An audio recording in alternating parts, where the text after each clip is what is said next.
Lying about Iraq, spying on war protesters, hiring and firing Justice Department personnel in the pursuit of politics, wiretapping American citizens, torture, crimes committed by the Bush administration, all still questions in the dark, still questions unanswered.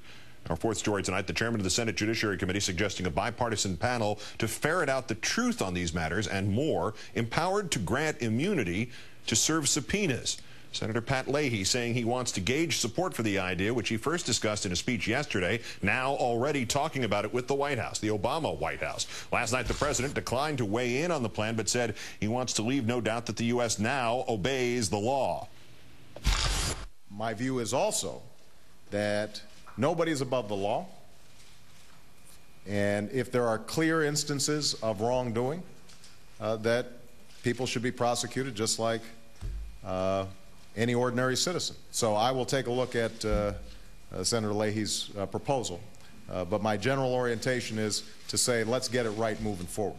In an interview today for tonight's Rachel Maddow show, Senator Leahy discussed one model for his inquiry, the Church Commission of the 70s, and just possibly acknowledged its shortcomings.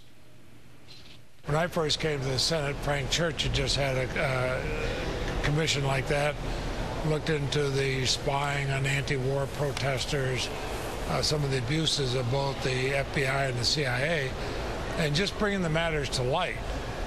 Brought about some much-needed reforms, changes that lasted for a couple of decades.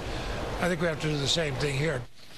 The church reforms not only failed to prevent future executive branch abuses, the very ones for which Mr. Leahy now prescribes a new commission, they also failed to stop the very people in the executive branch then from leading the way in doing it now, namely Nixon White House veterans Dick Cheney and Donald Rumsfeld.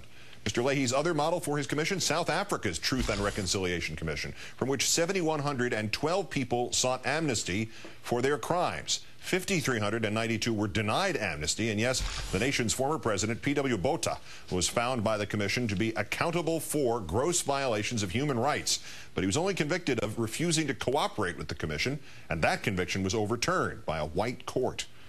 Let's turn now to Jonathan Turley, professor of constitutional law at George Washington University. As ever, John, great thanks for your time tonight. Hi, Keith. Why model a commission for preventing future executive branch abuses on a commission that failed to prevent the very executive branch abuses you're looking to prevent again?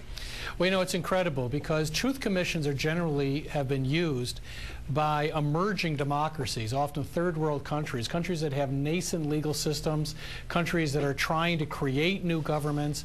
They're not associated with a government that's supposedly the leader of the rule of law. We don't have any question about the obligation to follow these treaties. There's no question that torture occurred here. There's no question it was a war crime. And so the only reason to have a commission of this kind is to avoid doing what we're obligated to do under a treaty.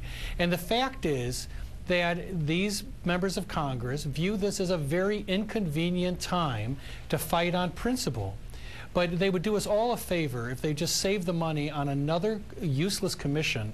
They just take the old 9/11 Commission report, rip off the cover, and put a new cover on, and call it a day. Because it is shameful that we would be calling for this type of commission. Everyone knows what we're doing. We're in violation of our obligations now. We were supposed to investigate. It's not up to President Obama. It's not up to Senator Leahy. We're obligated to investigate. This whole discussion in front of the whole world is basically saying that we are not going to comply with the promise we made, not to ourselves, but to the world.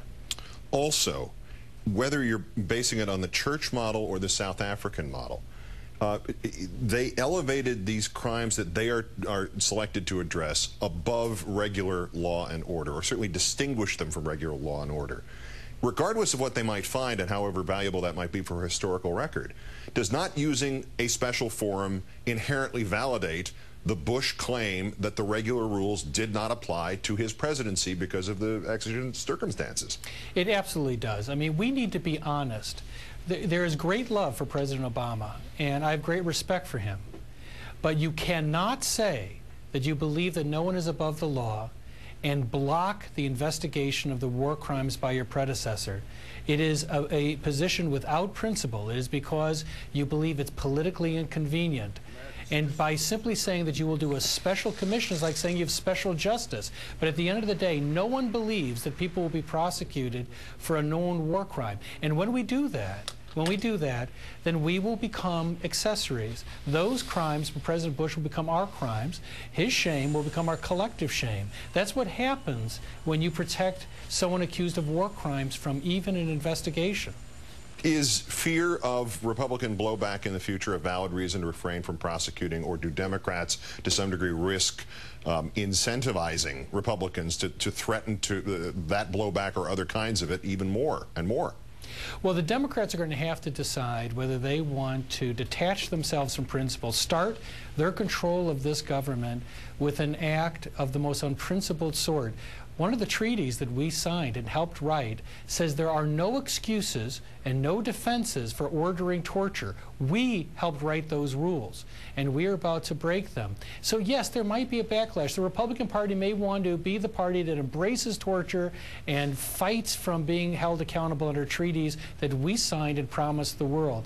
The question are for members of both parties whether this is the matter that they want to lose that degree of principle. And you know, this is the time, and it comes in every career, when you have to decide whether you are a statesman or just one more politician looking for the next election.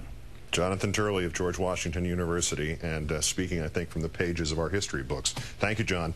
Thanks, Keith. Back to one of the original